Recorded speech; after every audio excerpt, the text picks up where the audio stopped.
Hi, I'm Simon and welcome to the 9th episode of How Far on One Life. Today I'm going to be sticking with the Wild West theme of the previous episode, but I'm going to be showing a game from a different developer and from a different decade. Now this is a game that I loved playing when I used to visit my local ice rink, when that was really my main arcade, when I used to use the excuse of ice skating to do nothing more really than go and play all of the arcade machines they had down there.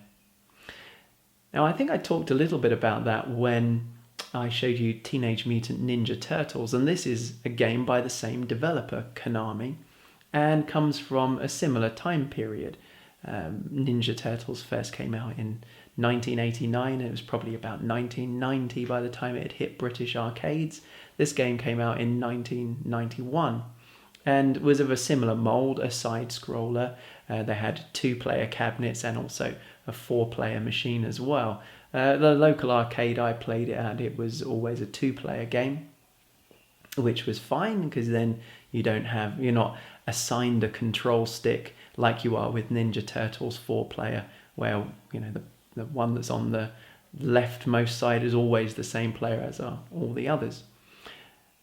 Now this game, as I say, was similar to Ninja Turtles in that it's side-scrolling, but it's a run and gun where you get to run along and shoot lots of stuff. And it's a really good, fun title. And what makes it great is its humour. It's a very sort of silly take on the whole Wild West cowboys and Indians theme. But it just had a certain charm and a certain level of difficulty that was not pitched too high. And that's what I like from my games, that my one credit, which is what I'd normally put into each game, maybe a couple of credits, I would be able to get quite far on it. And from what I can remember, one credit used to get me sort of 2 or 3 levels into the game, but I'm interested here to see how far I can get, obviously, with just one life. I'm going to be playing it on the Mac using MAME OS X and also using the D-Long arcade stick that I bought here in China a little while ago. So let's take a look and see how far I can get on one life. So here we have the opening attract sequence, and the pink-hatted cowboy is facing off against the purple-hatted one. Who will win? Oh, he's so quick on the draw. With the yellow trousers, of course, he was never going to fail. And that is Steve. And here we have another cowboy, Billy, in no way modelled on Billy the Kid. And our 2 riflemen, Bob, and his trusty Mexican companion, Cormano. And together, this fearless band of bounty hunters are the Sunset Riders. Well, that's quite enough of that. Okay, let's go shoot some people. Alright, so your choices in this game are a 6-shooter with Steve or Billy, or a shotgun with Bob or Cormano. And I mean, how can you refuse a man as snazzily dressed as Cormano in his pink poncho and purple sombrero? I've got to go with him. Okay, $10,000 for the head of Simon Greedwell. I love at the bottom there it says dead or alive, as if there is an option in this game to bring these people in alive. Yeah, right. Okay, you just basically have to shoot everything, and when you see situations like this where there's a door, you go in, get a kiss off a hooker, and she gives you an extra gun. Wonderful. Another door here. No hooker this time, but a bottle of whiskey. That means a bullet power-up. So here I am, 20 seconds into the game, and I've already reached maximum power. I've got 2 guns and powered up bullets, and that's all you're gonna get. Aside from a pitchfork in the face. Oh, let's see it again for double comedy effect.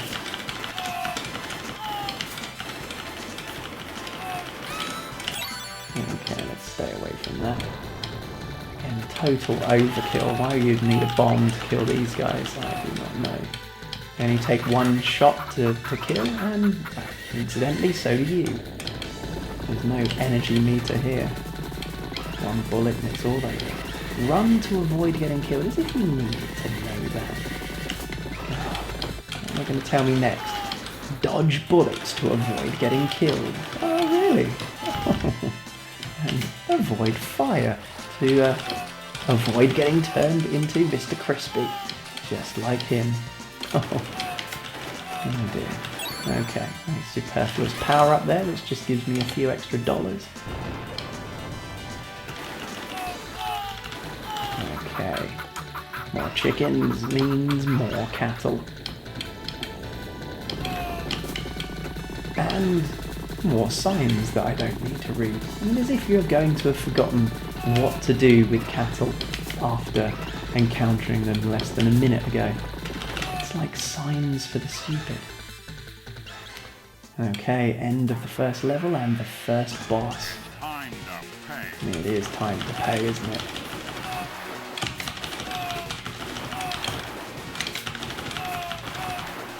So I find that the best technique here is to take out the enemy guys first, because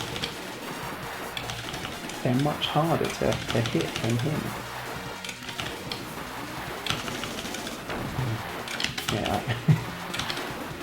Okay, now I've taken out his protective barrels. He's far too easy to kill. Come on, Mr. Greedwell. This is the point where I laugh about it and then die, don't I? No, luckily, I survived. Marry me with my money. Yeah, I know that sounds like marry me with my money, but I'm pretty sure he meant bury. These comical voice samples I had on these old games. Hawkeye Hank Hatfield for $20,000. Okay, so they changed things up a bit here on horseback.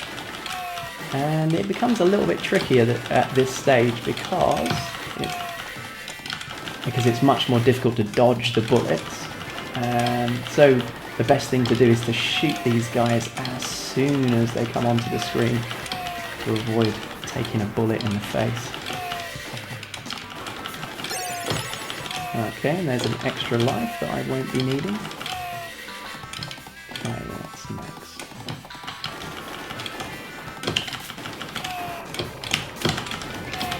Oh, what?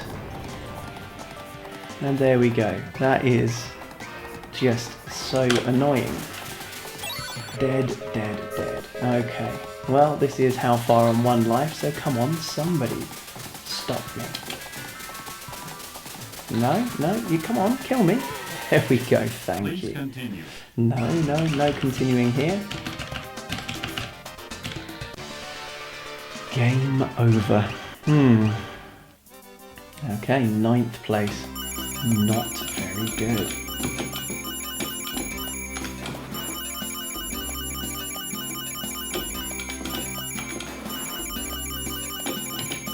There we go. Top 10 bounty hunters. Well, of course, the kid's going to be up there. Sam, Pat, Jim, Doc, obviously, Bob, Kit, Roy, Cy, and Bull. And Bull is exactly what that attempt was. Konami. Well, not a particularly great run on the game there. I was hoping to get a little bit further than that, because sometimes, on the odd occasion, I can get onto the 3rd level, into sort of the midpoint of the 3rd level without losing that first life. In fact, sometimes I think I can even get to the end of level bosses at the end of the 3rd level. But more often than not, I die pretty much where I did, and sometimes I even lose that first life on the first level fighting the end of level boss. If I don't clear out the other bandits fast enough, the screen can get a bit cluttered with bullets and it's quite easy for me to die. But dying early in these games doesn't really matter to me, because I'm not trying to show you how to play the game or prove that I'm good at these games, because I'm not. I'm no arcade expert. Someone who's good at that game would get all the way to the end of it without losing a life. But these videos are just an excuse for me to talk about a game that I like and share it with you guys and hear what you think about them. So as usual, I'd love to read your comments. If you haven't played this game before, then I'd like to know what you think of it. Is it the sort of thing that you'd want to buy, or maybe something you'd want to own in your collection? Is it something that you have played? Is this a game for you as it was for me, something from your teenage years that you used to play at the arcade and quite enjoyed? Either way, I'd like to hear from you. And if you are thinking about putting this in your collection, because I had it in my collection at one point, I'm pretty sure I had it on the Mega Drive, although it was available on the Super Nintendo as well. But thinking back, I'm sure if I had the Super Nintendo version, I would have kept it, because I think most of the Super Nintendo games I've ever owned, I've still got. So it's probably a Mega Drive version that I used to have. If I wanted to get that back into my collection today, I had a quick look on ebay.co.uk to see how much it was, and I found a Mega Drive boxed copy. The manual didn't look to be in particularly good condition, but the owner wanted £59.99 for it plus shipping. No thank you. £60 for that? It's a good game. It's a charming game. It's a fun game. It's not a great game. So I wouldn't pay that for it. But if I didn't have a Mega Drive and I wanted to get it for my Super Nintendo, well, you can have an unboxed, tatty cartridge version of it for a mere £79.99. Wow, what a bargain. I think I'll get two. And then if you want to have a boxed US import in good condition, a mere £200 plus shipping. Okay, yeah. I don't think I'll be getting that game anytime soon. If I saw it for £5 or £10, yes, I'd snap it up and I'd quite happily put it on the shelf with my other Mega Drive or Super Nintendo games. But at those prices, that's way out of my price bracket for what is really an average game.